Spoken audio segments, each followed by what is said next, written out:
Welcome back to Boring Science for Sleep. If you enjoy these quiet working worlds, leave a comment and consider liking and subscribing. Tonight, you're stepping into a 19th century rope walk where long ship's cable is made by walking.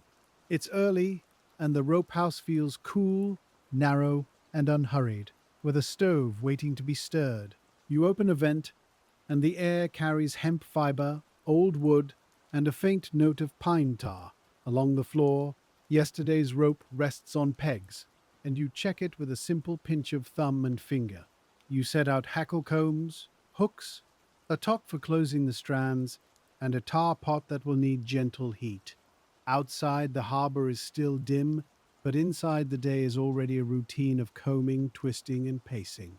And as you mark your walking pace on the boards, what happens when damp air changes twist tension and a strand starts to hollow or kink during the lay? The first thing you notice is how the longhouse holds on tonight. Cold lives down near the floorboards where the rope will travel. Your boots make a soft wooden answer with each step. You pause at the stove, lift the lid, and see last night's ash sitting still. You add kindling, then a few pieces of coal, not too much at once. A rope walk teaches you patience, even with a fire. When the flame catches, it does it quietly, like it doesn't want to disturb anyone. You set the stove damper a little open, and you listen for that first low pull of heat. The air begins to change, slowly. Not warm yet, just less damp. You turn and walk the length of the rope house, letting your eyes adjust to the dim. High windows run along the wall, and their glass is faintly salted from the harbor air. On pegs and trestles, yesterday's rope sits like something resting between breaths. You pinch again, thumb and finger, feeling for truth in the twist. If a rope is well made, it feels the same in every inch, not just smooth, but evenly firm. A flat spot tells you there was slack somewhere. A hard ridge tells you someone pulled too eager. This morning, it's mostly good. Mostly. There's one place, just a handspan long, where the lay feels a touch open. Not broken, just slightly relaxed, as if the night's dampness asked it to soften.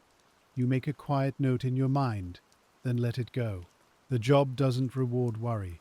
It rewards attention and then the next step. At the far end of the rope house by the office door, there's a small slot where messages are left. You hadn't looked yet because you know what most notes say. Deliver on the usual day. Send the usual length. But this time, there's a folded scrap held down by a pebble. You take it and smooth it against your palm. The shipping agent's hand is hurried, ink pressed hard. The order is moved up. One long cable, finished by evening tide. You read it once, then again, slower. Evening tide means the cart will come before the light is gone. It means less drying time after tarring. It means less time to correct a mistake. And it means your walking pace, those pencil marks on the boards, will matter more than usual. You set the note on the bench, weighed down again so it won't curl into the stove draft. Then you look down the length of the rope walk, and it feels both helpful and unforgiving. All this distance, built for making rope straight. All this distance, ready to show you any uneven pull. You make a small decision right away, without drama. You'll set everything out now, while your hands are calm. So later, when time presses, you won't be hunting tools by feel. You lay the hackle cones on a clean board, teeth facing away from your sleeves. You set the hooks where they can't roll. You hang the top, the wooden cone with its grooves, on its peg so it won't warp on the floor. You bring out the tar pot and set it near the stove, not on it, just close enough to begin waking it. The tar is stubborn when it's cold. It needs warmth the way a rope needs steady twist. In the dim, you also find the serving mallet, its handle darkened by hands and time. You rub your thumb along the handle grain and feel a shallow notch where someone long ago rested their nail while thinking. You check the floor marks you made yesterday. A rope walk keeps its own measurements, chalk lines, pencil ticks, a nail tapped in as a reminder. You refresh a few marks with a stub of pencil. Not because the boards forgot, but because you like to see your path clearly. Then you move to the bales, stacked under a canvas sheet. Hemp first. Coir, if you're using it, kept separate, because it behaves differently under twist. Hemp has a clean, dry rasp to it when it's good. Coir, made from coconut husk, feels springier, and it takes tar in its own way. For a ship's cable, hemp is usual here, and it has been for years. You loosen the canvas and smell the stored plant fiber, a scent like old straw and field dust. A ropewalk is an indoor place, but it always carries the memory of outdoors. The fields where hemp grew, the retting ponds where stalks softened, the breaking and scutching that freed the long fibers from their woody core. By the time the hemp reaches you, it's already been through other hands. But your hands are where it becomes something a sailor trusts. You choose a bale with a clear tag, the lot the rope maker likes for outer yarns. Long fiber, less tow. Then you reach for another bale, meant for inner work, where the rope's heart can be a little less pretty. The agent's note sits in your mind like a pebble in a boot, not painful. Just there, reminding you to walk carefully. You carry the first bundle to the hackle bench. Hackles are combs fixed upright, iron teeth set in a block. They look simple, almost crude, but they do delicate work. You take a handful of hemp and lay it across the teeth. Then you draw it through, steady and firm. The fibers separate and align, and the short bits, the toe, lag behind. You do it again and again. The motion becomes a small rhythm. Grip, draw, lift, lay the next handful. You keep your wrists straight, because if you bend them, you'll feel it later. As the stove warms, the air grows less wet, the hemp responds, dry fiber slides cleaner through the teeth, damp fiber drags and clumps. This is why ropewalks have vents and stoves, and why old rope makers talk about weather the way farmers do. A rope is made indoors, but the day outside still reaches in. You build neat stricks, align bundles, laid over your arm like pale hair. These will draft smoothly later. When you spin, you set the toe aside in a separate bin. Tow isn't waste. It can be used for smaller cordage, for caulking, for cleaning, for all sorts of quiet needs. Nothing is thrown away quickly here. When you open the second bale, you notice something off before your eyes even name it. The hemp feels stiff in patches, not uniformly stiff like good dry fiber. Stiff like it's been kissed by salt spray and then dried wrong. You lift a handful and see dark flecks, tiny and stubborn, caught down near the fiber roots. Poor storage near the wharf, you think. A bale left too close to a door. A tarp that didn't cover well. You take it to the hackles anyway because you need to know how bad it is. The first draw through the comb catches. Not a smooth pull. A snag. Then a small break, a few fibers snapping like dry grass.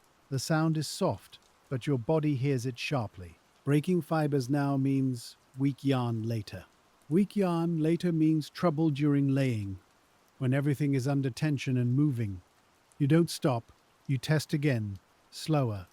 The stiff patches resist, and the flecks hang on. You could reject the bale, set it aside. Tell the rope maker you need a better lot, but the agent's note is still there. Evening tide, if you send someone out for new hemp, it might not come back in time. And the ropewalk's work can't be conjured from empty air. So you make another small decision, practical and calm.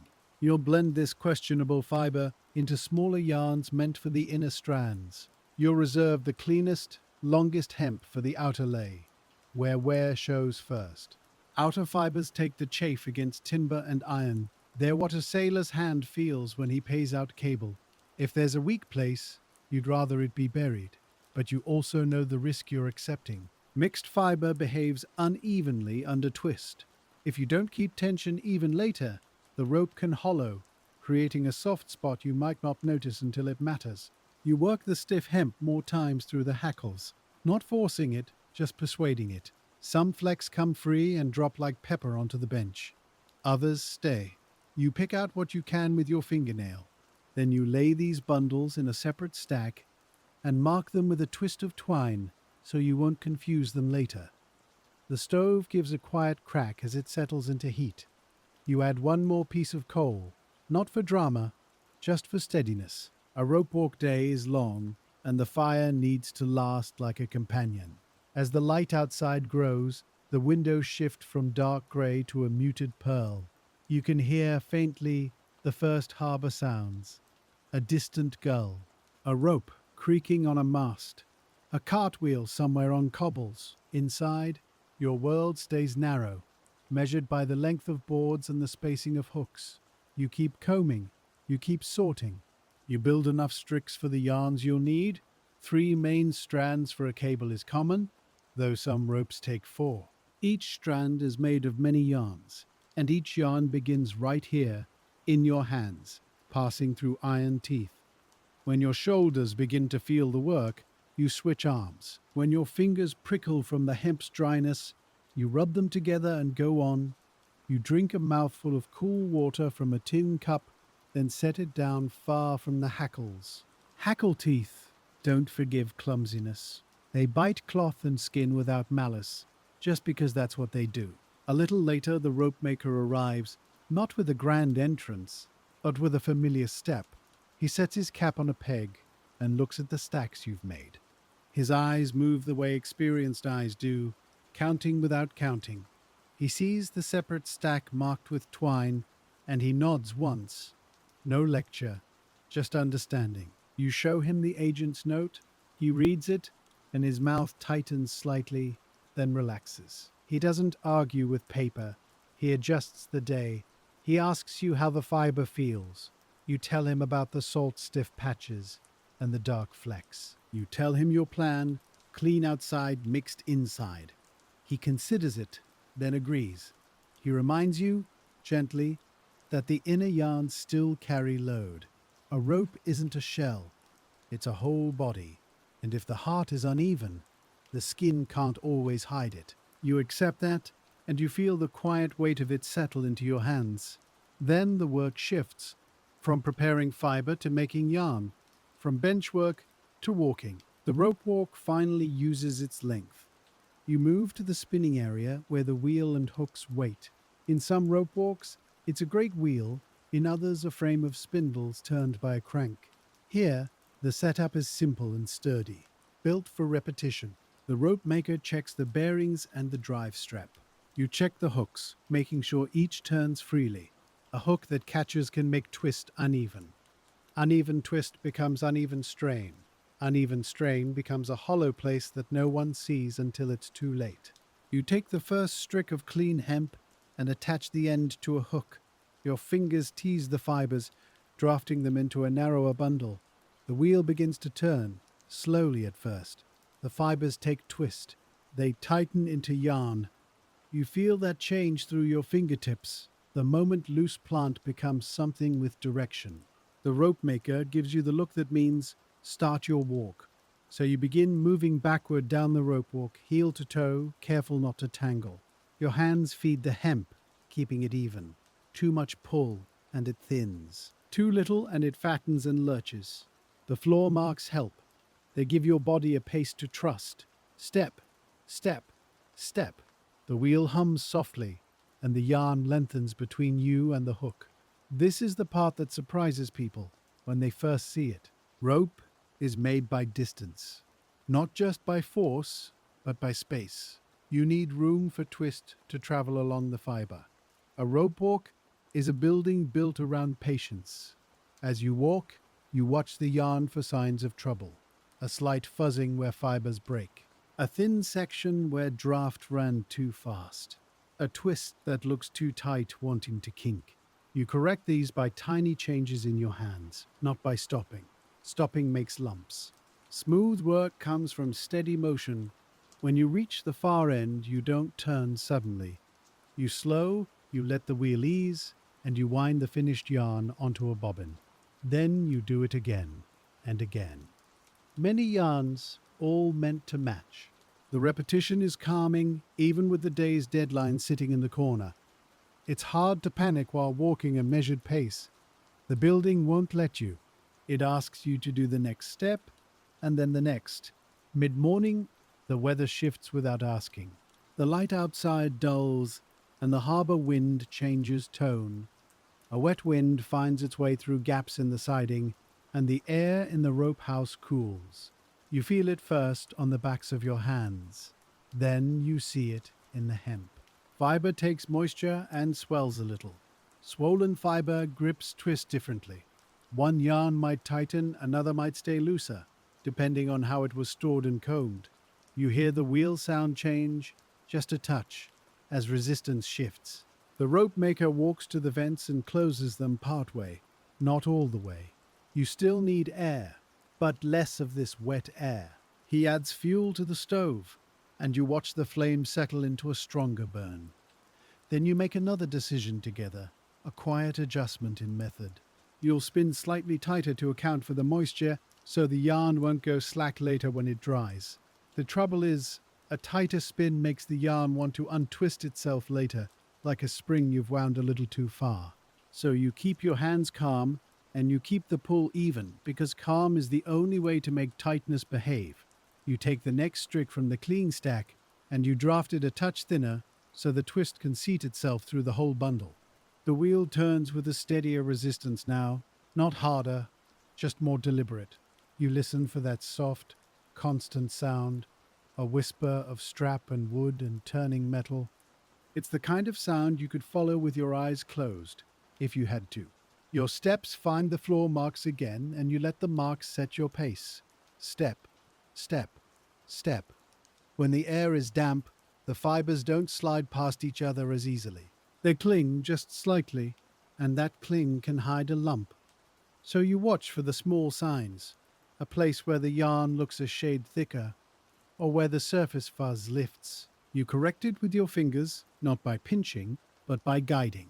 A little more draft, a little less, a little steadier. The rope maker doesn't talk much while you spin.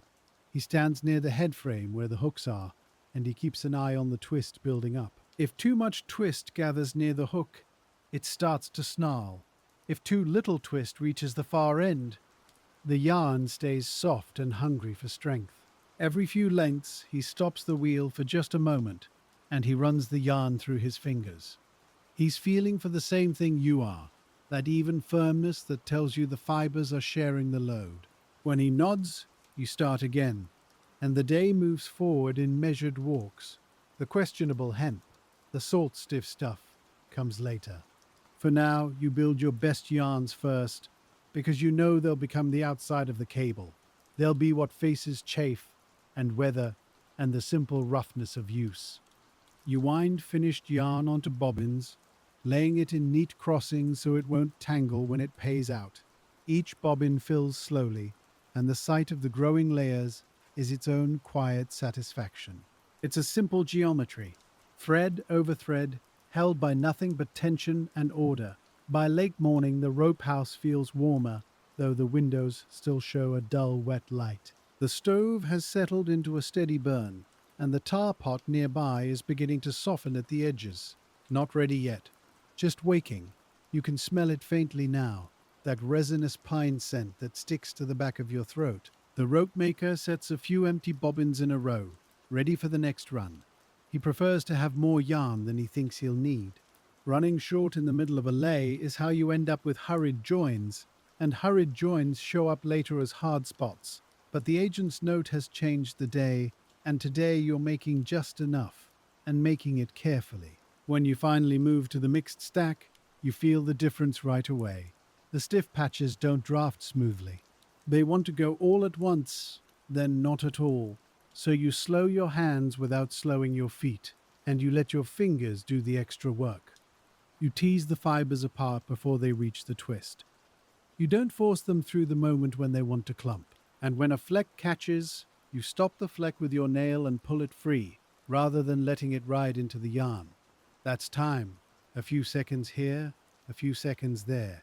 But it's better than building weakness you'll have to cut out later. The rope maker notices you working slower, and he doesn't push you. He only shifts his stance, watching the hook line more closely. Because mixed fiber can change the way the twist travels. Sometimes the twist runs ahead, making a section too tight. Sometimes it lags behind, leaving a section too open.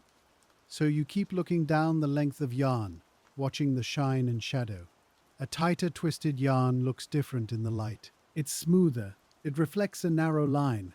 A softer yarn looks matte, almost dusty. You learn these small visual cues without being taught, simply by needing them. When you finish a bobbin of mixed yarn, you mark it with a simple knot in the tie cord. One knot for inner use, no knot for outer. It's a small system, but it saves you from guessing later. Guessing is what creates unevenness. By noon, you've built a row of bobbins that feels like a small accomplishment. Not a triumph, just a readiness. The rope maker wipes his hands on a cloth, then checks the clock on the wall, a plain face with dark hands. He doesn't say the time out loud. He just looks at you, and you both understand what the hands are telling. There's no long break today. You take something simple, eaten near the bench so you don't lose the rhythm of the place. Bread that tastes faintly of flour dust. A bit of cheese wrapped in cloth. A swallow of tea that's gone lukewarm in its tin. You eat slowly anyway because rushing food doesn't buy you much. You can't swallow time. You can only spend it. After you eat, you begin the changeover that makes the rope walk feel like a machine coming alive. Spinning yarn is one kind of order. Laying rope is another. You clear the spinning area and you bring out the strand making gear. A rope is not made straight from loose fiber into thick cable. It goes in stages, each stage tightening the last into something more stable. First yarn, then strands, which are several yarns twisted together, then the rope, which is strands laid together the opposite way, so they lock. That opposite twist is what keeps it from unlaying itself. It's like crossing your hands in a familiar way, left over right, right over left, a balance that holds. The rope maker chooses how many yarns go into each strand based on the size of the finished cable. For a heavy ship's cable, it's many, enough that your fingers stop trying to count. But you still organize them in groups, so each strand matches its neighbor. You set bobbins into a creel, a simple rack that lets each yarn feed out smoothly. If a bobbin jerks, it can make one yarn tighter than the others, and one tight yarn will hog the load. That's how you get a rope that feels hard on one side and soft on the other. So you check each bobbin spin with a fingertip, and you adjust any that drag. A little oil on a pin, a small wedge of wood to level a rack. The fixes are quiet. They don't look like much, but they keep the work honest. You attach the ends of several yarns to a hook, and you begin twisting them into a strand. The hook turns, driven by the same simple power as before, but now the load feels different. More resistance, more weight in the line. You and the rope maker share the work by feel. He tends the head, keeping the hooks turning at a steady rate. You walk the strand out, keeping the yarns from tangling, keeping them under equal pull. The strand forms in front of you, thickening as twist takes hold. A good strand looks like it knows where it's going. It draws itself into a clean helix. A troublesome strand looks uncertain. It bumps. It swells. It tries to open. That's when you know a yarn is misbehaving. You stop a misbehaving yarn before it becomes part of everything. You find it by running your fingers lightly along the forming strand, feeling for the one thread that's too tight or too slack. Then you correct it, easing it with a touch, or giving it a moment more pull. You do this again and again until the strand feels even. It's slow work, but it's the kind of slow that saves you later. One by one, you make the 3 main strands that will become the cable. You lay them out on trestles, each one coiled gently, not kinked. A kink in a strand is a memory that won't go away. It will sit inside the finished rope, waiting to make a hard spot. So you treat strands the way you'd treat a sleeping animal. You guide them, you don't fight them, you keep them from being startled into a twist they didn't choose. As afternoon settles in, the light stays flat and grey. The damp wind still presses at the building, but the stove holds it back. Inside, the air is a mix of warm hemp, old wood, and faint tar. It's not unpleasant. It's simply the smell of the work. The rope maker checks the order note again, then folds it and puts it away, as if to stop looking at it. Looking doesn't change the tide. Making does. Now comes the part most people picture when they hear the word rope walk. The long closing, when the separate strands become one cable. You bring the three strands to the head frame, and you attach each to its own hook. The hooks are set in a row, spaced evenly, so the strands don't rub. At the far end of the rope walk, the strands gather at a single point, a temporary fastening that holds them together while you begin. Between those ends, the strands lie along the floor in long, patient lines. You pick up the top, the wooden cone with grooves cut into it. It's heavier than it looks, and it carries wear marks from years of sliding along rope. The grooves guide each strand into place, keeping them separated until the moment they close. Without the top, the strands would tangle and cross, and the lay would be uneven. With the top, you have a tool that makes order out of motion. You position yourself near the closing point, where the strands will marry. The rope maker stands at the head, hand near the drive, eyes on the hooks. He begins turning them, and the strands start to twist tighter in their own direction. This is called hardening. You watch them stiffen slightly, each strand becoming more defined. Then, when the moment is right, you begin walking, guiding the top as the strands start to close together. The top slides forward, drawn by the closing rope.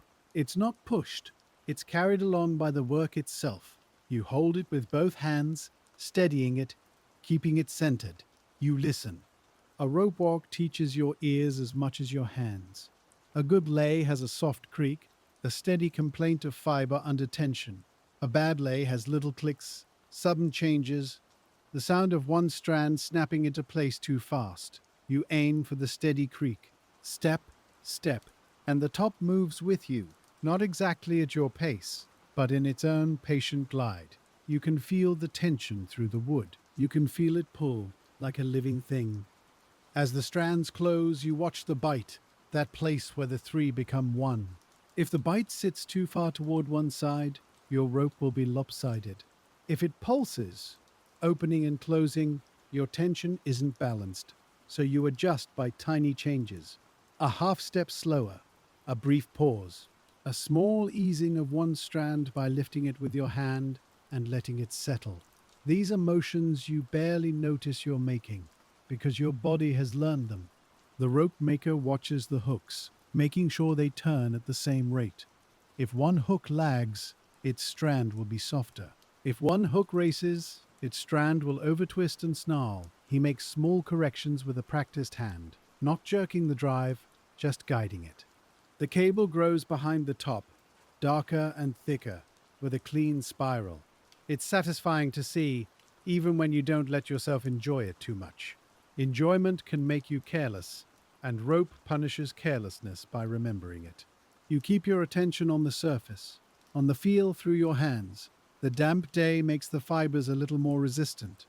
The tighter spun yarn wants to spring. You can feel that spring in the way the strands press against the grooves. They want to open, they want to push back, but the opposite lay holds them, and your steady walk persuades them into place. This is where your earlier decisions return. The mixed inner yarns, the tighter spin, the closed vents. All of it is here now, inside the moving bite of the rope, and you're listening for any place it argues. Halfway down the rope walk, you hear it. Not loud, just a change. A soft pop, like a dry twig giving way. Your hands feel a sudden slack in one groove of the top. The strand in that groove jumps, and the top lurches in your grip. For a brief moment, the closing point surges forward too fast. The cable behind the top tightens unevenly. And before you can speak, before you can even fully stop your feet, a small section kinks. It's not a dramatic snarl. It's worse. It's a quiet, tight twist that sets itself wrong. A little hump that will never truly disappear if you leave it. You call out, not shouting, just firm. Hold. The rope maker stops the drive at once. The hooks slow, then stop, and the building feels suddenly still, as if it's listening too. The three strands hang under tension, trembling slightly. You keep both hands on the top, holding it in place so it doesn't slip. You look down at the cable behind it. The kink sits there like a clenched fist. You can see, in the strand that jumped, a thin place where one yarn has snapped, a weak patch, likely from that salt-stiff bale, hiding until now. It didn't fail during spinning, it didn't fail during strand making, it waited for the moment when everything was under combined strain. This is how small flaws behave. They don't announce themselves early. They wait for the busy moment. You and the rope maker don't argue about what to do. There are only a few choices, and you both know them. You could try to work the kink out by easing tension and massaging the lay. But a kink that formed under twist has already set the fibers in the wrong relationship. Even if it looks better, it will carry a hard spot. Hard spots chafe. Hard spots concentrate strain. Hard spots become stories sailors tell about rope that failed.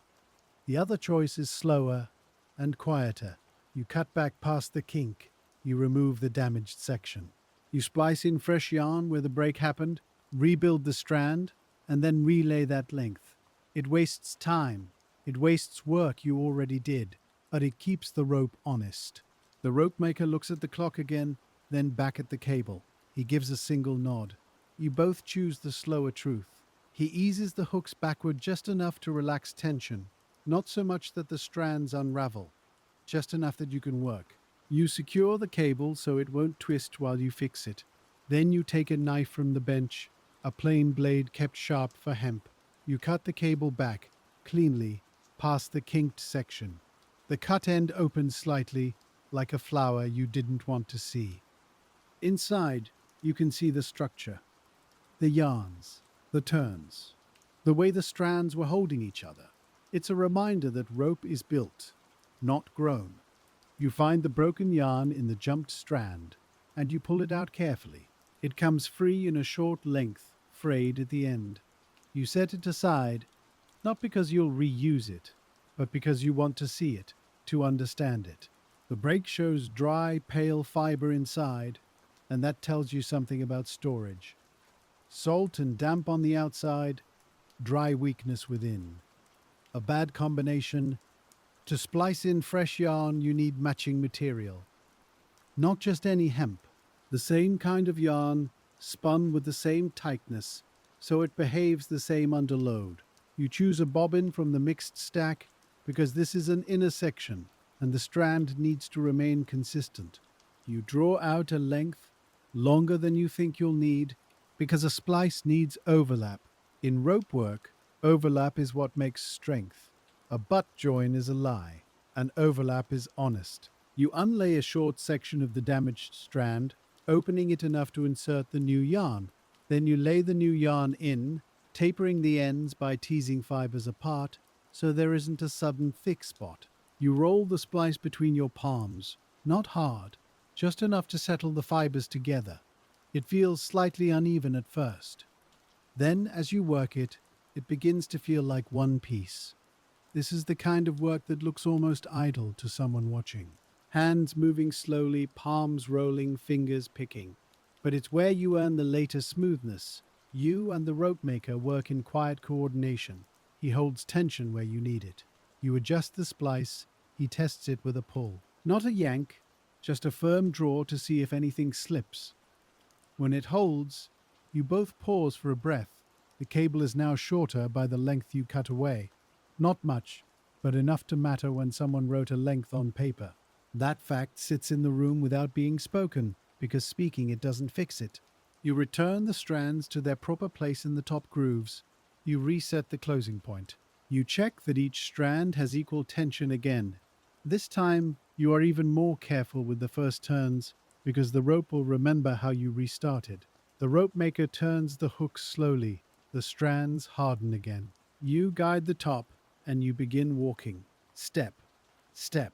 The bite reforms, the cable grows, and the repaired section passes through the closing point, taken into the hole. You can feel, through the top, a slight difference as it goes. A minor stiffness, just for a moment. Then it settles. The lay smooths. The sound returns to that steady creak. The rope walk breathes again. When you finally reach the far end, the length you've relayed looks good. It looks ordinary, which is what you want. A repaired rope shouldn't look repaired. It should look like it was always meant to be that way. You coil the cable carefully on the trestles, keeping the turns wide, letting it relax without kinking. The rope maker runs his hand along the surface, eyes half closed, feeling more than seeing. He finds the repaired area by instinct, lingering there a second longer. He doesn't comment. He simply moves on. And you both know the day has tightened. Not dramatically, just like a belt pulled one notch in. There's less slack now, less room for small delays, less room for tar to dry slowly, less room for anything to go wrong. The cable looks finished to most eyes, thick, even, strong. But a ship's cable isn't finished when it looks finished. It needs protection. It needs a skin against water and chafe, against the rubbing it will take over a horse hole and around timber. So the work shifts again, from making to guarding what you've made. You move the cable onto serving trestles, raised supports that hold it at a workable height. You set the tar pot closer to the stove now, and you stir it with a wooden paddle. The surface skin breaks, glossy and dark. The tar gives off a deeper smell as you stir, like warm pine boards after rain. You keep the paddle moving, slow circles because tar scorches if it sits too long. The rope maker tests it the old way, not with a thermometer, but with a thin sliver of wood. He lifts the sliver, lets a ribbon fall, and watches how it runs. If it falls in a thick rope and clings, it's too cool. If it runs like thin soup, it's too hot, and it won't stay where you put it. You add a small shovel of coal to the stove, not for speed, just for steadiness. The pot sits close enough to drink heat, but not close enough to boil. The cable rests on the trestles at waist height, heavy and patient. It sags between supports in long, gentle arcs, and each arc shows you its weight. You lay a hand on it, palm down, and feel the faint ridges of the lay. This part of the day is slower in the hands, even if the clock is fast. Serving and tarring don't like to be hurried. They only allow a steady pace, the same way the Ropewalk floor demanded a steady walk. You pull on rough gloves, already stained dark from earlier jobs. They're stiff at the fingers, and they smell faintly of smoke and resin. You flex your hands once, then reach for a brush made from short, tough bristles.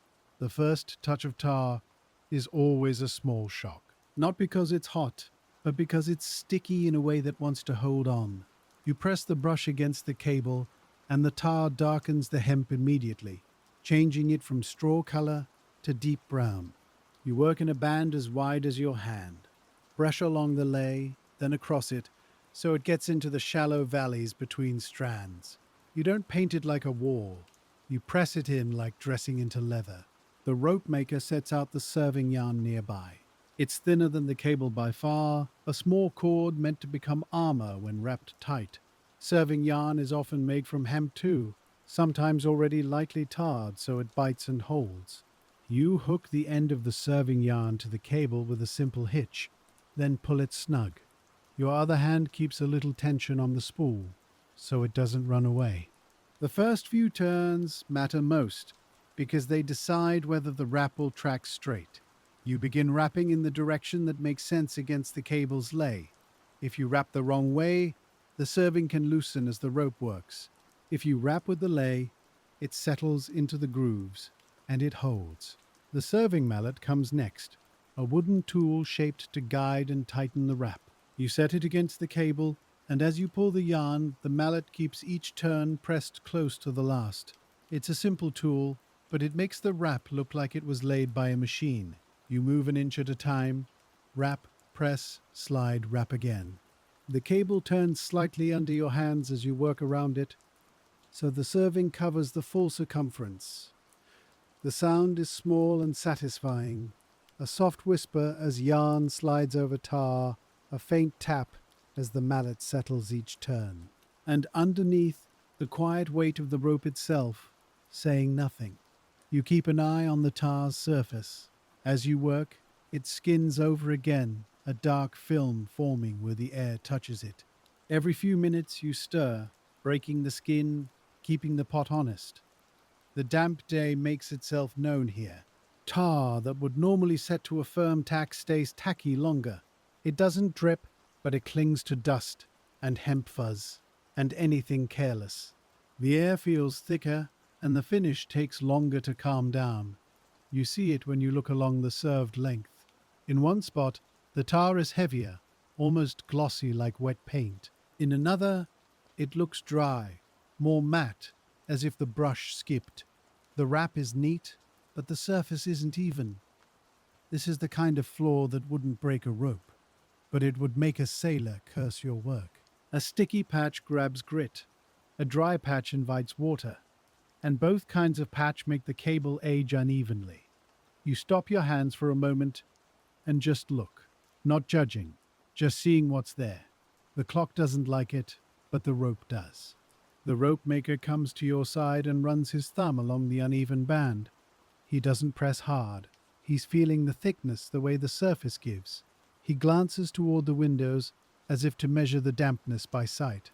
You both understand the cause without needing a lecture. Rushed time, cool air, tar that cooled too much on the brush, then warmed again as you worked. A little inconsistency, multiplied over many feet. You make another small decision that costs time now and saves time later.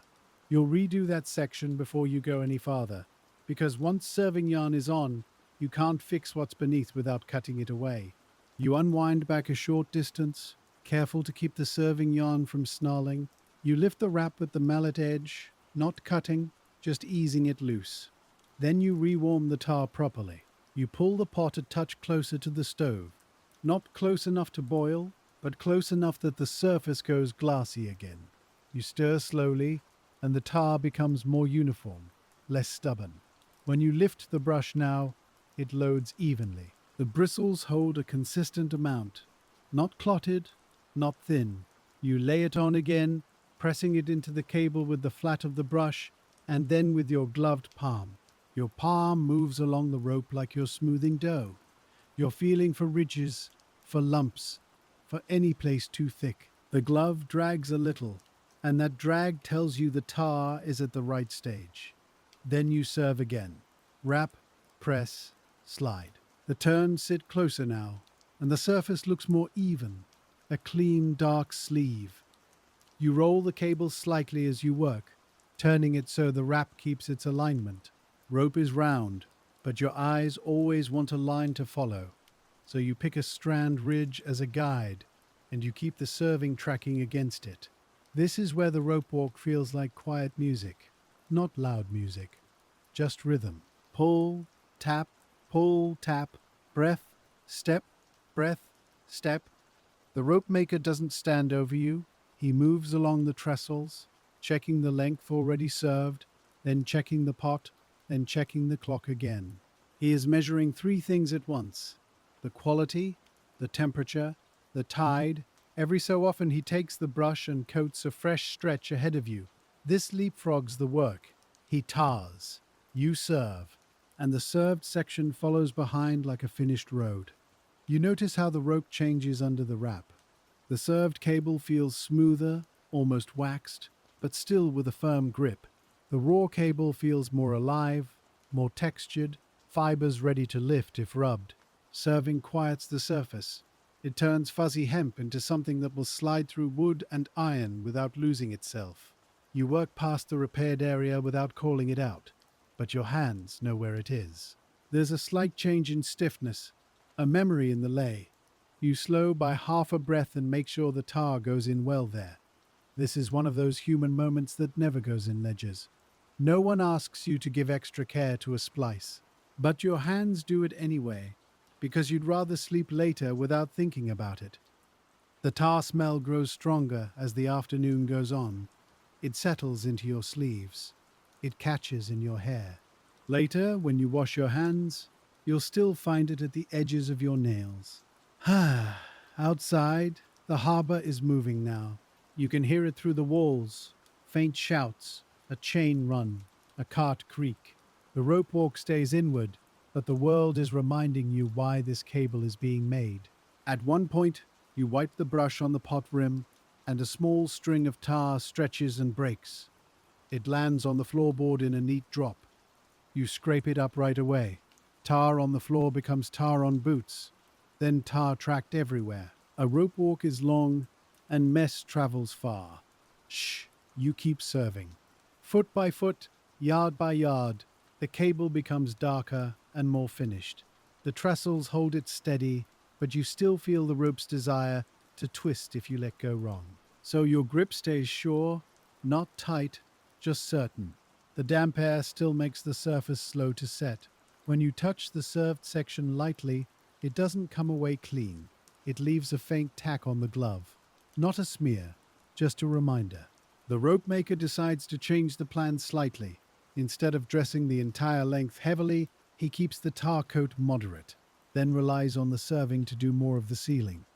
Too much tar, in this weather, would stay sticky until the wharf, and sticky rope collects grit like a magnet. So you work with a thinner hand, enough to darken and protect, not enough to puddle.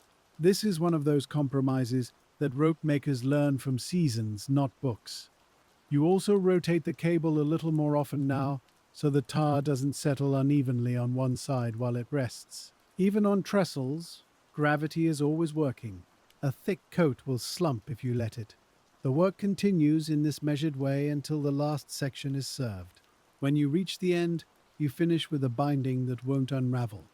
A few tight turns, then a tucked end worked under the last wraps with a small fid. You pull it snug, and it disappears into the pattern.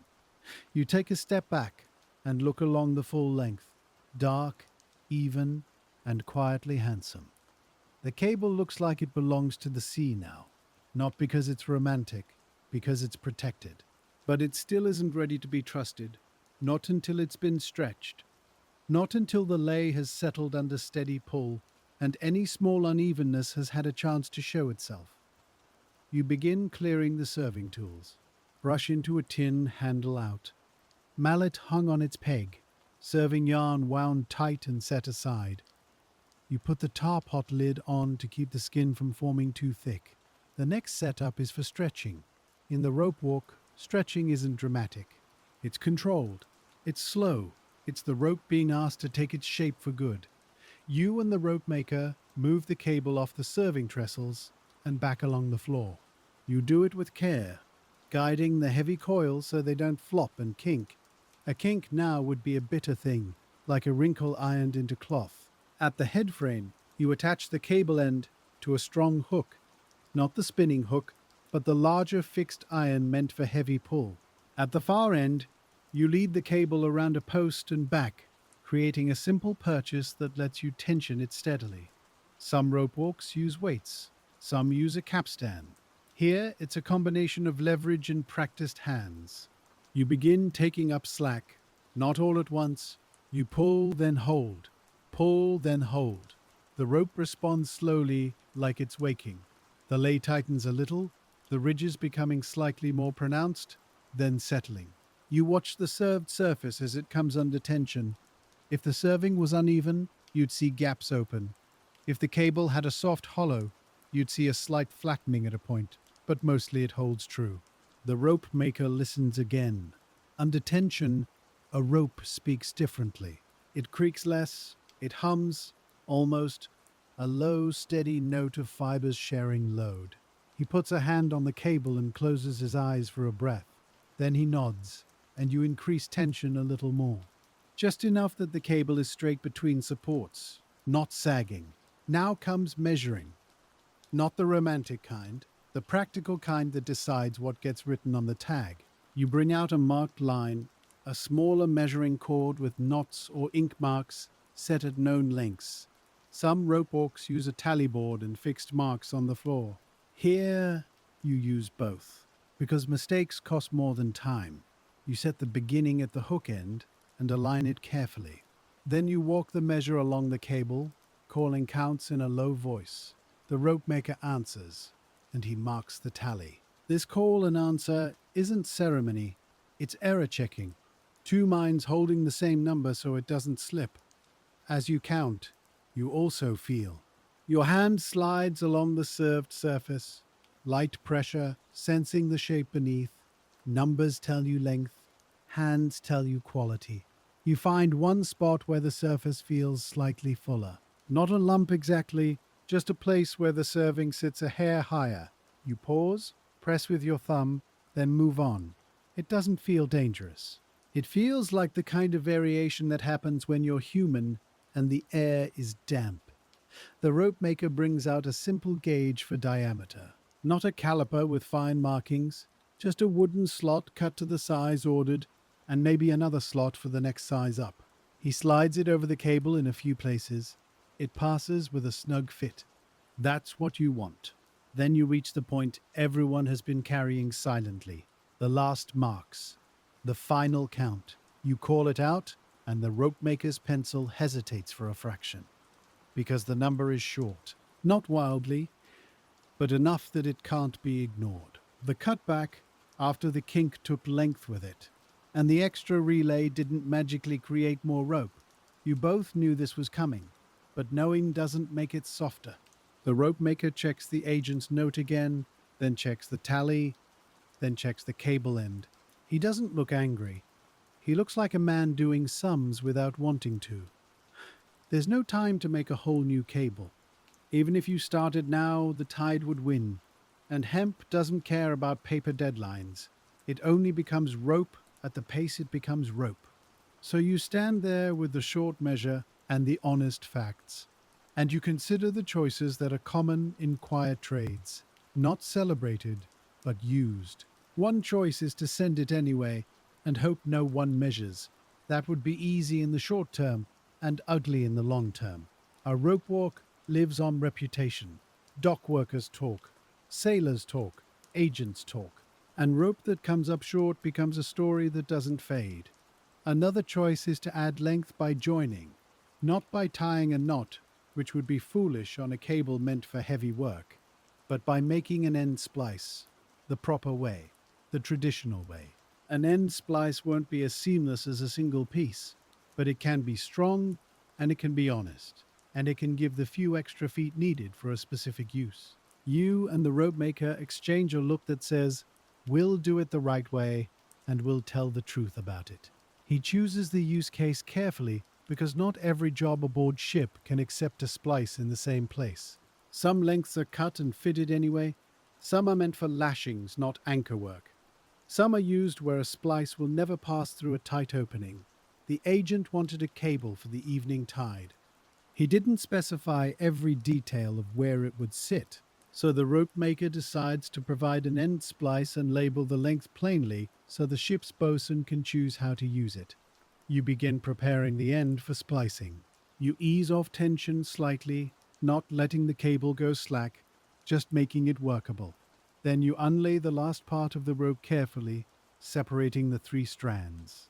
Serving yarn at the end is cut back neatly, so you can reach the raw structure beneath. The strands open like the petals of a heavy flower. Each one is thick with many yarns, darkened by tar and slightly stiff. You handle them with respect.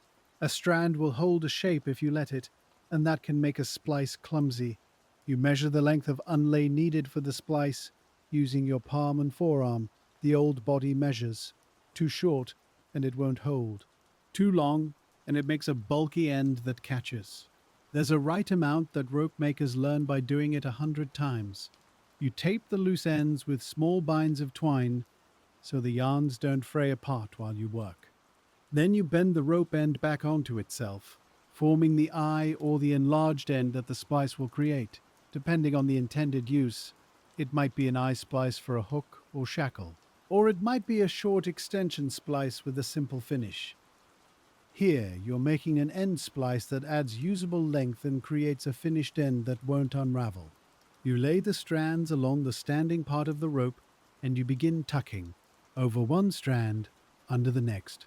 Pull snug. Then again. Tucking is repetitive, and it's calming. It's like sewing, but with thick, tarred cord. Each tuck locks the strand into the rope's body. The direction matters. The order matters. You keep it consistent so the splice tightens under strain instead of loosening. Your gloves make it harder to feel fine detail, so when you need precision, you peel one glove back halfway. The tar sticks to your skin immediately and you accept it. You'd rather have the right tuck than clean fingers. You use a fid, a smooth tapered tool to open space between strands. You don't force the fibers apart. You persuade them, twist the fid, create a gap, then feed the strand through. The rope yields slowly, then settles back around the new path. After the first full set of tucks, you pull the splice tight and look at its shape. It's a little bulky, as expected. You can reduce bulk by tapering, cutting away a few yarns from each strand end before the final tucks. That way, the splice fades into the rope instead of ending abruptly. You do that now, trimming carefully, not hacking, a few yarns removed here, a few there, then you tuck again and again. Each round of tucks makes the splice smoother, more gradual. You check the taper with your fingertips, feeling how the splice thickens, then eases back into the rope's body. The rope maker asks for one more full round of tucks, not because he doubts you, but because he trusts strain more than looks. You take the fid again, slide it under a crossing strand, and twist gently until the gap opens. The tar makes everything grip, so the rope doesn't part easily, but it does part with patience. You feed the strand through, pull it snug, and feel the tuck seat itself like a door closing. Then you repeat the same order, over one, under one, keeping the pattern faithful. A splice that keeps its order will tighten under load, and a splice that loses its order will creep. You don't want creep. When the last tuck is done, you take a short length of small stuff, thin cord, and put a temporary binding around the splice. Not to hold it forever, just to keep it neat while you tension it. The rope maker shifts his weight and looks at the clock again, then out toward the harbor light through the salted windows. You both know the cart will arrive whether you're ready or not. So you move straight into the next quiet test, the one that turns careful handwork into something you can trust. You bring the cable back under steady tension, slowly taking up slack until the splice feels it. At first, the splice looks a little proud, sitting up from the rope like a raised seam. Then, as the pull holds, the tucks settle, and the seam becomes less obvious. You watch the serving yarn at the edge, where you cut it back earlier. If anything is going to shift, it often shows there first. Nothing jumps, nothing opens. The rope maker gives a small nod, and you both exhale without making a show of it. Now you have to dress the end again, because a cable that leaves a rope walk should leave looking finished, even when it carries a compromise inside. You take the brush and lay a light coat of warm tar over the splice, not flooding it, just sealing the exposed hemp. The tar darkens the fresh-cut yarn ends and makes them match the rest of the cable. Then you serve over the splice area, wrapping tight and even, so the outer surface won't snag when it's handled on the wharf. Serving over a splice is slower than serving plain rope, because the thickness changes a little as you pass. So you keep your tension steady with your left hand, and you let the mallet press each turn into place with your right. Wrap, press, slide. Your ears catch the small change in sound as the serving crosses the thickest part, a slightly deeper tap. When you reach the far side and the cable returns to its normal diameter, the sound returns too, that familiar soft whisper of yarn over tar. You finish the serving with another tucked end, hidden under the last turns, so nothing can peel back.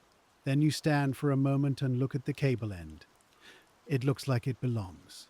It looks like work that was done on purpose. That's the best you can offer, when time and weather have both had their say. The rope maker brings out a tag, heavy paper, and a pencil worn flat on one side. He writes the length plainly, the real measure, and he adds a note about the end splice, so there's no quiet deception later. Honesty is a kind of insurance in a trade like this. It doesn't stop complaints, but it keeps them from becoming something worse. He ties the tag on with twine, tight enough that it won't shake loose on a cart, but loose enough that it can be removed without cutting fibers. Then you begin the last physical part of the job, the part the Ropewalk was built to make possible, coiling. A finished cable can't just be thrown into a heap, not if you wanted to pay out clean later. A bad coil will put twist where it doesn't belong, and the rope will punish the first person who tries to use it. So you coil it in a wide, patient circle, each turn laid against the last without crossing. You guide the heavy line with your forearms and hips more than your hands, letting your body take the weight. The coil grows like a slow spiral on the floor, dark and glossy, breathing out tar smell as it settles. Every few turns, you check that it isn't building a hidden half twist. You can feel a half twist as a sudden urge in the rope to lift or roll. When you feel that urge, you correct it with a small rotation, not fighting, just guiding the rope back into calm. The rope maker brings in a short length of canvas and lays it beside the coil. This will wrap around the outside to keep the turns from shifting in transit. You slide the canvas around, then tie it with two simple straps, snug but not crushing. A coil should be held, not strangled. Outside you hear wheels now, closer, and a voice calling to a horse. The cart has come. There's no rush in your hands, but there is a quiet narrowing in the air, the feeling that the next steps must not be wasted. You and the rope maker each take a side of the coil, and with a practiced lift, you bring it up just enough to carry. It's heavy, like lifting a sleeping animal that doesn't want to wake. The tar makes it slightly tacky against your gloves, so you grip with your forearms and let your fingers rest. You carry it down the rope walk, careful of the stove corner, careful of the bench legs, careful of the door frame. The rope walk is long, but now the length is behind you, and the day's work has become a single object. At the door, the cooler harbor air hits the tar surface, and you feel it tighten slightly, the outer skin firming. The sky is still grey, but brighter, the kind of late-day light that makes everything look quietly used. The cart driver waits without impatience, because he has carried rope before, and he knows it moves at the rope's pace. You set the coil down on the cart bed, on planks dusted with old salt. The driver helps you roll it into place, and you wedge it with blocks, so it won't shift. The tag is turned outward where someone can read it without digging. The rope maker speaks to the driver in a low voice, confirming the ship, confirming the dock, confirming the timing. Then the driver clicks his tongue, and the cart begins its slow, creaking departure toward the wharf. You watch the wheels for a moment, not because you're sentimental, but because you want to see the coil ride steady. A bouncing cart can bruise a rope pressing one turn hard into another, leaving flat spots if the blocks are wrong. It rides well. The coil sits quiet, and then the cart is farther away, and the rope walk is yours again. When you step back inside, the longhouse feels strangely empty, even with tools still out. The cable that filled the space is gone, and the boards show pale scuffs where it traveled. The stove continues to burn, steady and indifferent, like it always does. This is the moment some people forget. They think the job ends when the product leaves. But a rope walk, like any workshop, carries its future in its clean down. If you leave disorder behind, tomorrow begins with confusion, and confusion makes mistakes. So you begin the evening work, the quiet work that keeps the place honest. You start by gathering the small tools that like to vanish. The fid goes back on its nail. The knife is wiped clean and oiled lightly because tar and hemp dust can hold moisture against steel. The serving mallet is scraped gently where tar has built up, then hung where the handle won't warp. Wood remembers pressure. Next, you tend to the tar pot. Because tar left to cool, wrong becomes a problem that waits for you tomorrow. You move it away from the stove, set it on a trivet, and put the lid on tight. The surface will skin over again, but that skin will be clean, not full of dust and grit. Later, the skin can be broken and stirred back in. You take a flat scraper and lift the drops of tar from the floor where you caught them earlier. You drop those scraps into a small tin because even tar has value, and because a clean floor is a safer floor. Then you sweep. Hemp dust gathers in corners and along baseboards, pale and soft like ground straw. It's light, so it wants to float, so you sweep slowly, keeping the broom close to the boards, guiding the dust into a pile without making a cloud. A rope walk can be full of floating fiber if you're careless, and floating fiber finds the tar pot, finds the oil bottle, finds everything. You collect the sweepings and put them where they belong, tow and dust separated from clean fiber. Tow is useful, dust is mostly just dust. At the hackle bench, you brush stray fibers off the iron teeth. Hackles are patient, but they punish neglect. If hemp dries on the teeth overnight with dampness in it, it can rust the iron and make tomorrow's combing rougher. So you take a rag, lightly oiled, and wipe the teeth in one direction, careful not to snag the cloth. You check the wood block that holds them. If it's swollen from damp, the teeth can loosen over time. Today it feels sound, still tight. You move along the rope walk like this, station by station, letting your hands put things back where your hands will want them tomorrow. Hooks hung, bobbins stacked, measuring line coiled. Tally board wiped clean of smudges. Each small act removes a little friction from the future. The rope maker goes to the small office corner where the ledger lives. It's a thick book, pages softened by years of turning, corners dark from tarred thumbs.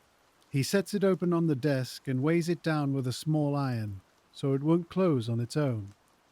You join him because the day has details worth recording, and details fade if you leave them only in your head. He writes the order, the ship, and the stated purpose, if it was given. Then he writes the material used, how many bales opened, which lot numbers, and how much tow was set aside. These notes matter, not for pride, but for tracking. If a rope fails months from now, the ledger helps you trace backward, not to blame, but to understand. He records the tar consumed, measured in the old workshop way, by how far the pot dropped and how many times it was warmed. He notes the weather too, because weather changes fiber. Damp day, low wind off the harbor. He writes about the snapped yarn and the cutback, plain and direct, not hiding it. Cutback past kink. Spliced strand, relayed, end splice added to meet usable length. Honest measure sent. Then he pauses, pencil hovering. This is where you notice his hand slow, not from fatigue, but from thought, because there's something else. Not an event you can point to, not a number that came up wrong, just a faint feeling from your hands earlier. That slight fullness you felt under the serving, the momentary stiffness as the repaired section passed through the top, the way damp fiber sometimes hides its true behavior until it dries fully. It's nothing you can prove now. No visible fault, no obvious hollow. Just the kind of quiet uncertainty that lives in careful work. You could say nothing. Most people would. The cable is gone. The ledger is for facts, and feelings can look foolish on paper. But rope work teaches you that small observations, written down, can save someone later from guessing. So you choose a simple form of honesty that costs almost nothing. You ask the rope maker for the pencil, and he hands it over without comment. In the margin, you write a short note. Damp during spinning. Mixed inner yarn used from salt-stiff bale. Watch for uneven lay on next similar lot. Set aside better hemp for outer yarn on next order.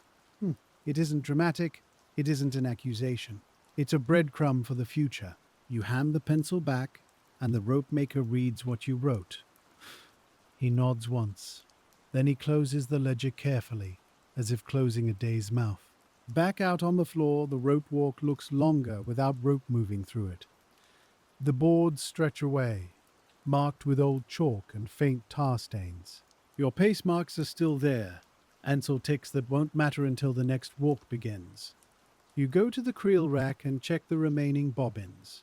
Some are partly used, ends tied off. You make sure those ends are secured, because a loose end will unravel a bobbin overnight, and tomorrow you'll find a snarl. A snarl costs time, and time always seems shorter in the morning. You gather the unused stricks of hemp and cover them again with canvas. Fiber left open draws damp from the air, and damp fiber behaves differently. You tuck the canvas edges under the bale stack so drafts won't lift it. Then you check the vents. They're still partly closed from the weather shift earlier. Now, with the day cooling, you open them just a touch to let the warm, tar-scented air drift out slowly. A rope walk can smell heavy if you seal it up too tight, and a heavy smell can settle into fiber. You listen to the building as you do this, the small creak of wood as it adjusts, the faint hiss of the stove draft, the distant harbor noises, muffled now as if the world outside is wrapping itself in evening cloth. The stove is the last thing you tend because it has its own slow time. You don't let it go out suddenly. A sudden chill will bring condensation, and condensation brings damp into everything. So you let the fire down gently, spreading the coals, closing the damper partway, leaving enough warmth that the rope walk won't wake up wet tomorrow. You set a small scuttle of coal nearby, measured for the morning. Not too much, just enough to catch quickly. It's another small kindness to your future hands. With the tools hung and the floor swept, you take one more walk down the length of the rope house. Not because you've forgotten something, but because the building is long, and long buildings like one last look. You pass the head frame, now still, hooks no longer turning. You pass the trestles, empty arcs where rope rested earlier. You pass the hackle bench, iron teeth dark and quiet. At the far end, you look back. The windows hold the last light of day, pale and tired. For a moment, you can almost imagine the cable still here, stretching from end to end, under tension. But the floor is bare, and that's the truth. Work comes. Work goes, the building stays ready. You return to the door and take the key from its nail. The lock is old, and it needs the key turned with a certain gentle pressure. Too hard, and it binds. Too soft, and it doesn't catch. You've learned the middle. You draw the door closed until it meets the frame, and you feel the last bit of resistance as the wood settles. Then you turn the key. The latch makes a small sound, a simple click that doesn't echo far. It's the kind of sound that tells your body the day is contained now. You stand there a moment with the key still in your hand, feeling its cool weight. And in that pause, the faint unease from earlier tries to rise again. The unprovable feeling about the damp fiber and the repaired lay. But you've written the note. You've done what can be done. The rest belongs to time and use and the sea, and those things will do what they do. You put the key away, pull your coat close, and start walking along the quiet edge of the harbor. Behind you, the rope walk holds a little warmth for a little longer, like a hand held near a stove. And ahead, the wharf will take the cable into its own routine, carts and hooks and ledger lines of a different kind. For now, your part is finished, and the night has room to widen. The tide will turn whether anyone watches it, and somewhere down the dock, men will lay hands on the dark coil you made, feeling for its firmness the same way you did. Your work will speak without your voice. And as you keep walking, the sounds soften, the boards underfoot change to packed earth, and the air tastes more like open water than tar. The harbor air cools your cheeks, and you notice how your coat smells faintly of pine and smoke. Even outdoors, you can still feel the rope walk's long, straight floor in your legs. Your stride keeps the same measured pace for a while, as if the boards are still under you. Along the waterline, the tide is partway through its turn, making small, soft sounds against pilings. There's no drama in it, just the steady taking and giving of water, the way work takes and gives. You pass stacks of timber, bundles of spare spars, and coils of older rope laid under tarred canvas. Old rope has its own smell, sweeter in a way, because the tar has aged and quieted. You can tell which coils have been used recently by the scuffed outer turns. At the edge of a shed, you see a man shaking out oakum, loose fiber for caulking seams. He does it the way you combed hemp earlier, loosening, separating, making it ready to be pressed into gaps. Different work, same patience.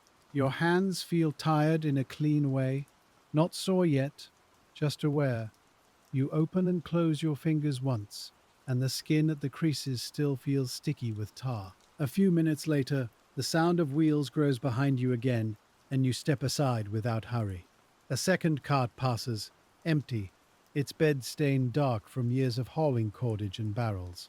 The driver nods as if you're part of the same quiet machinery, and then, without intending to, you find yourself drifting closer to the wharf where your cable went.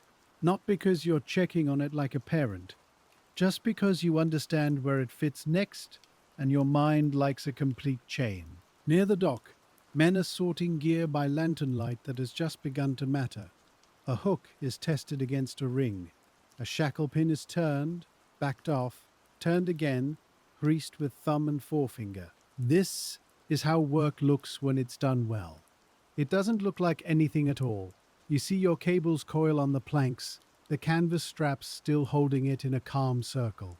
Someone has already set a wooden chock against it so it won't wander.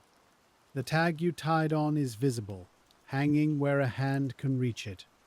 A bosun, or maybe a mate, crouches and reads the note.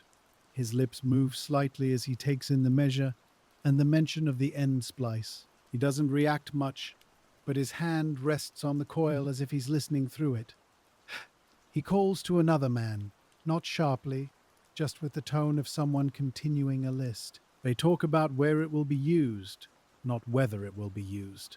A splice changes a plan, but it doesn't end a plan. You stand at a distance where you're not in the way. In trades like this, you don't push yourself into someone else's decision. You let your work be what it is, and you let their experience meet it. One of them lifts the free end and runs the served surface through his palm. He tests for tack, for grit, for any place the serving stands proud. His hand pauses at the thickened section, the splice beneath, and then moves on. He gives a short nod, and the coil is left where it is. Accepted, in the quiet language of dock work, not praised, just included. And with that, something in you unclenches, not excitement, just the body letting go of a held breath it didn't know it was holding. You turn away again, and the wharf noise softens behind you, becoming part of the larger evening. Your boots find packed earth, then a strip of gravel, and the sound of your steps changes. In the distance, you can hear a bell, not urgent, just marking time. That bell could be from a ship, or from a warehouse, or from a church set back from the water. Out here, everything shares the same air, so sounds overlap. As you walk, you think of the Ropewalk's ledger. The thick book, the note in the margin, the small admission of weather and mixed fiber. That's how this work stays honest over years, by remembering what it did. People sometimes imagine old workshops as secretive, full of guarded tricks. But much of the skill is simply paying attention, then writing it down, then adjusting next time. Not mystery, just repetition. Your fingers pick at a dried edge of tar near your thumbnail. It lifts in a thin curl. Tar never really leaves, it just changes form. You think of the hemp itself, how it began as tall stalks in a field. In parts of Europe, hemp was grown with a kind of ordinary importance, not glamorous, just necessary. In some places, it was required, because navies needed cordage the way bodies need tendons. Hemp would be pulled, retted in water to loosen the bark, dried, broken, scotched, and then combed. Each step done by different hands, often in different seasons. By the time it reaches a rope walk, it has already lived a long working life, and then you, in your narrow wooden house, give it twist and order. A rope is a farm product that becomes a maritime tool. It crosses worlds without anyone making a speech about it. You notice your shoulders settling lower as you go. The day's tightness, the one notch pulled in, is easing. Not because the work was easy, but because it's finished for now. Still, the faint question remains, like a small pebble you can't quite find. Was the damp morning enough to hide something in that repaired lay? Or was it only the mind replaying what the hands already handled? You can't go back and unmake the day.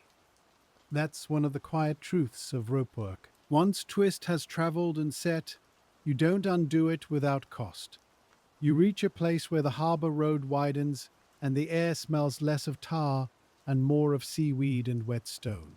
The tide has uncovered dark, slick rocks near the edge, and you can hear water slipping between them.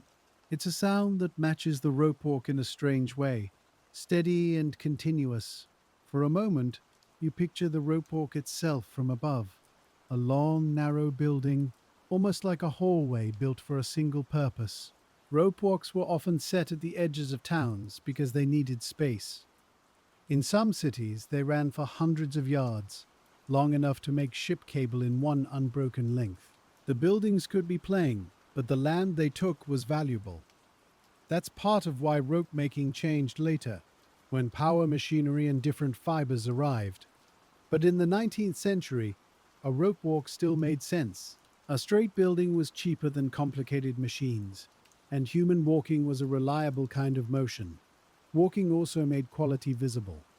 When you have to travel the length with the rope, you see every section. You can't hide from your own work when you're beside it the whole way. In a smaller shop, someone might twist rope on a short frame and wind it up. But a true rope walk gives you room to let twists settle gradually. That's why the rope feels even when it's done well. You remember the sound of the strand snapping, not loud, but precise. The kind of sound that makes a room go still. And you remember how quickly the rope maker stopped the drive. That's training too. Not just knowing how to make, but knowing how to stop. Stopping at the right moment saves more than time. It saves material and reputation and the quiet trust people place in rope. Because rope carries a strange burden. Most of its work is invisible. It holds while people look elsewhere. On ships, rope is everywhere. Standing rigging, running rigging, mooring lines, lanyards, lifts and braces. Even on shore, rope is a tool for lifting, tying, hauling, and restraining. And when rope fails, it's often blamed like a person. Bad rope, old rope, as if rope had intentions. So the people who make it learn to be almost modest about it.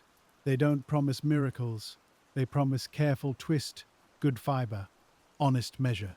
In your mind, you return to the hackle bench, the iron teeth, the way they grabbed at the salt-stiff patches. That was the first warning, and you listened. You didn't throw the bale away because there wasn't time, but you didn't pretend it was perfect. You blended it inward. You marked the bobbins. You kept the clean fiber for the outside. Those small choices are the real shape of the day, not the big moment of the kink. The kink was only the consequence arriving on schedule. Shh. Your feet bring you toward quieter streets now, away from the working edge. Windows show warm squares of light. You pass a door where someone is sweeping their own threshold. Slow strokes, not hurried. The whole town seems to be in its evening clean down, each person putting things back in place. It's a comforting symmetry. Work and then tidying, like a tide of its own. You think again of the rope you made leaving the cart. It's already part of someone else's routine now. It will be dragged, wetted, dried, rubbed through holes, pressed against wood. The serving you wrapped will take the first sacrifices. The tar will resist water for a while, then slowly give. Grit will find its way into the surface no matter what you do. And still, a good rope will keep doing its job, quietly. That's what you were making. Not an object to admire, but an object to trust. There's a simple science to that trust, but it lives in the hands more than in words. Twist stores energy. Opposing twist locks that energy into a stable shape. Too little twist, and the rope opens. Too much, and it kinks and becomes stiff. The balance is always the point. And balance changes with moisture, with fiber quality, with how evenly you draft. That's why rope making looks repetitive. Repetition is the method. It's how you keep many small variables from wandering. I'm sorry, but I cannot assist with that request. That's why you keep coming back to the same motions, the same pace marks, the same gentle checks, because the rope has no way to correct itself later, not out on salt water. And tonight, as you walk away from the dock, you let that thought settle into something quieter. You can do careful work and still not know every future. The wind off the harbor follows you up the road, cool and clean, and it pulls the tar smell thinner. Somewhere behind you, the rope you made is already being shifted, already being assigned a place. You don't watch it any longer than you need to. A rope walk teaches you to let go at the right moment. When you reach your room, the first thing you do is set your hands under a basin of water. The water clouds with grey, then with a faint tea color, as tar and dust loosen. You rub soap into the creases, and the smell lifts, but it never leaves completely. It stays as a thin memory, like smoke caught in cloth. You dry your hands slowly, and you feel how tired they are. The honest kind of tired. Not injured, not strained, just used. Later, when you lie down, your legs still carry the rope walk's straight line in them. Even in bed, you can almost feel the boards underfoot and the long pull of yarn between you and a turning hook.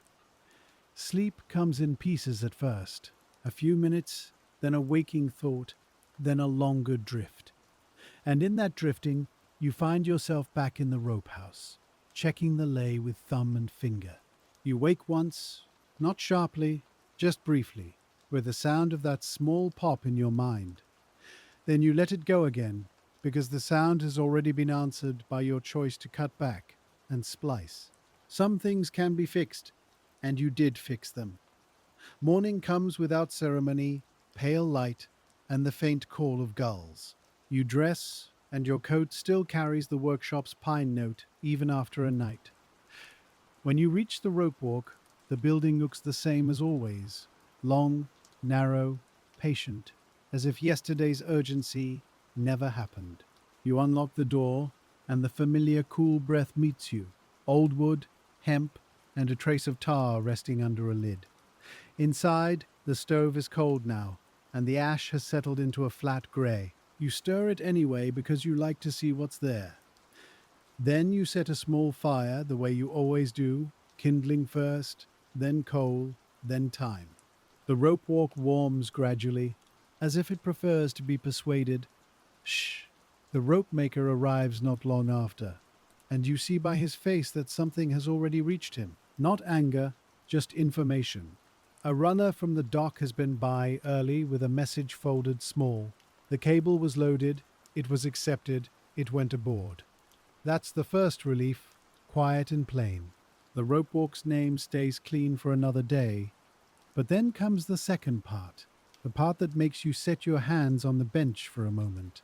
The bosun asked a question about the length, and the agent grumbled about schedules, as agents do. Nothing more than that, the rope maker says.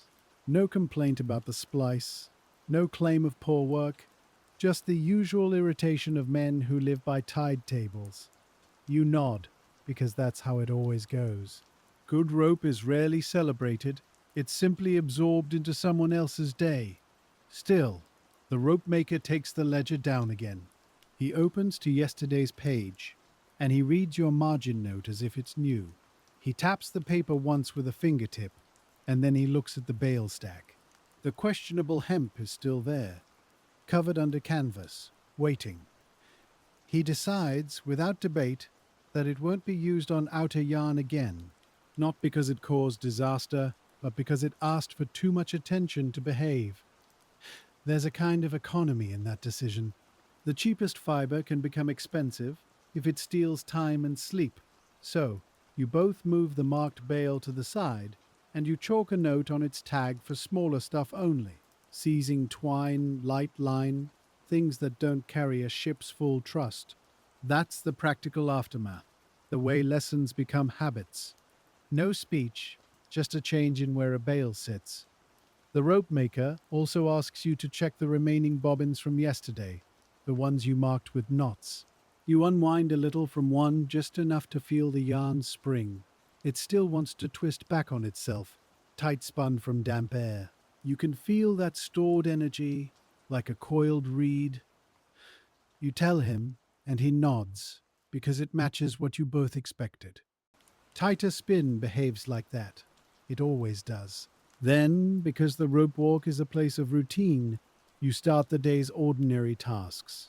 You comb new hemp, you build strix, you set toe aside, you keep the bench clean. The work is calm today, and the weather is kinder.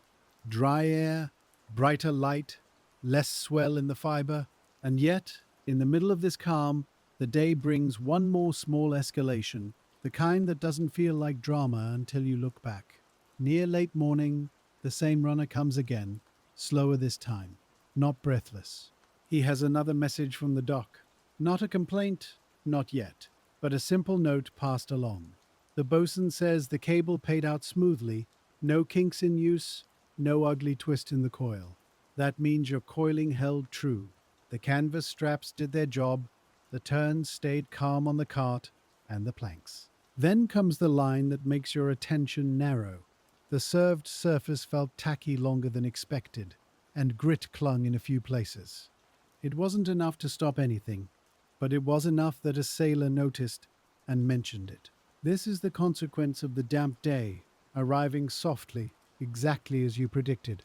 And it's also proof that your decision to redo the uneven tar band mattered. Because the note says the tackiness was general, not patchy. Weather tack, not careless tack. The rope maker reads that line twice, then sets the message down.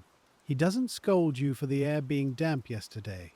Instead, he changes another habit, small but lasting. He decides that on the next wet day they'll warm the rope house earlier and keep tar closer to steady heat. Not hotter, just more even. Because evenness is what the whole trade is built on. You take the message back from him and you fold it, and you tuck it into the ledger at yesterday's page. A second breadcrumb. This, one from the world outside your longhouse. Then you return to your bench and you let your hands keep doing what they do. There's a comfort in that, in having a place where the answer is always the next step. Still, as the day moves on, you notice that the faint uncertainty hasn't vanished completely. It has only changed shape. Now it isn't about whether the cable would be accepted. It was. It isn't about whether the coil would pay out without snarling. It did. It's about the part no one can see. The repaired lay buried inside, doing its silent work. A splice can be perfect in the hand and still live a different life under months of strain. That's not fear, exactly. It's the normal humility of making things that must endure. In the afternoon, you find yourself at the windows once, looking toward the waterline. Not searching for trouble, just letting your eyes rest where the rope will eventually go. You imagine it wet, then dry, then wet again. You imagine tar slowly dulling from glossy to matte. You imagine serving yarn fuzzing at the edges, catching and releasing grit. You imagine hands, many hands, using the rope without ever thinking of you. That's the real end of rope making. Not the latch on the door, but the moment your work becomes anonymous. As evening comes again, you do the rope walk's quiet closing rituals, the way you always will. Sweep the dust, cover the fiber, hang the tools where they won't warp. You wipe the hackle teeth with an oiled rag, careful and slow. You stir the tar pot once, just to keep it from cooling into a stubborn lump. You write today's small notes in the ledger because today is small enough to be forgotten, and forgotten days are where mistakes grow. Before you lock up, you take one last walk down the empty length, letting your feet count without your mind. The rope walk feels like a long exhale now. At the far end, you stop and you rest your palm on the cool wood of a trestle. You can feel old grooves there, made by rope dragged and lifted year after year. Those grooves are another kind of ledger, written by weight instead of ink.